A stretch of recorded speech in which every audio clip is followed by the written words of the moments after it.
देश के एक प्रतिष्ठित समाचार पत्र दैनिक भास्कर ने अभी हाल ही में एक स्टोरी की है, जिसमें 2016 के बाद से रिजर्व बैंक ऑफ इंडिया यानी आरबीआई की एनुअल रिपोर्ट का विश्लेषण कर कुछ आश्चर्यजनक खुलासे किए गए हैं।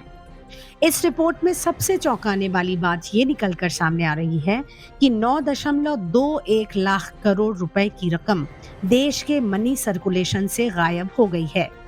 जी हाँ, बिल्कुल सही सुना आपने।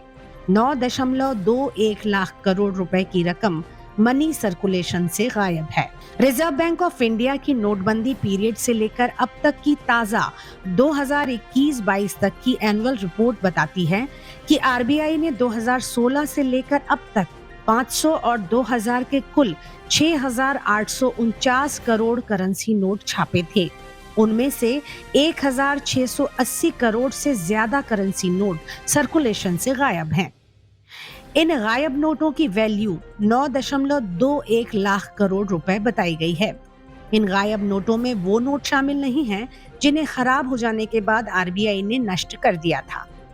आंकड़े बताते हैं कि 4 नवंबर 2016 को लोगों के पास 17.97 लाख करोड़ रुपए की नकदी थी।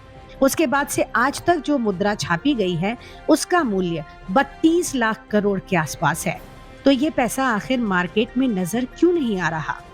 दैनिक भास्कर की इस रिपोर्ट के अनुसार 9.21 लाख करोड़ रुपए में लोगों की घरों में जमा सेविंग्स भी शामिल हो सकती हैं। मगर उत्तर प्रदेश चुनाव के दौरान इत्र कारोबारी पर पड़े छापों से लेकर हाल ही में पश्चिम बंगाल के मंत्री पार्थो चैटर्जी के करीबियों के घर पड़े छापों तक हर जगह बरामद ब्लैक मनी में 95% से ज्यादा 500 और 2000 के नोट ही थे। तो क्या ये नहीं माना जाना चाहिए कि सर्कुलेशन से गायब पैसे का एक बड़ा हिस्सा ब्लैक मनी ही है?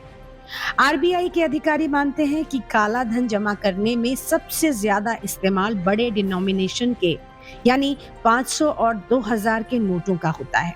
शायद यही वजह है कि साल 2019 से 2000 रुपयों के नोटों की छपाई ही बंद कर दी गई है, मगर 500 के नए डिजाइन के नोटों की छपाई 2016 के मुकाबले 76% बढ़ गई है। एक्सपर्ट्स मानते हैं कि घरों में इस तरह जमा कैश कुल काले धन का 2 से 3% ही होता है। ऐसे में स्विस बैंक में जमा भारतीयों के काले धन पर 2018 की एक रिपोर्ट इस बात की आशंका बढ़ा देती है कि सर्कुलेशन से गायब 9.21 लाख करोड़ की राशि ब्लैक मनी ही हो। मोदी सरकार द्वारा नोटबंदी को लेकर कहा गया था कि काले धन को बरामद करने का ये एक बड़ा हथियार है, लेकिन आरबीआई के वर्तमान आंकड़े क्या इस ओर इशारा नहीं कर रहे कि नोटबंदी एक बड़ा आर्थिक घोटाला है? शायद यही कारण है कि नोटबंदी की संवैधानिक वैधता को चुनौती देने को लेकर देश की सर्वोच्च अदालत ने अब तक 58 याचिकाएं दाखिल की हैं। इन याचिकाओं पर सुप्रीम कोर्ट में सुनवाई की जा रही है। आपको बता दें कि अर्थशास्त्री और पूर्व प्रधानमंत्री मनमोहन सिंह ने नोटबंदी के एक साल बाद 7 नवंबर 2017 को भारतीय संसद में कहा था कि ये नोटबंदी नहीं बल्कि एक ऑर्गेनाइज्ड लूट है, लीगलाइज्ड ब्लंडर या यूं कहें कि कानूनी डाका है। 6 सालों में उनकी ये बात बिल्कुल सच साबित होती दिखाई दे रही है।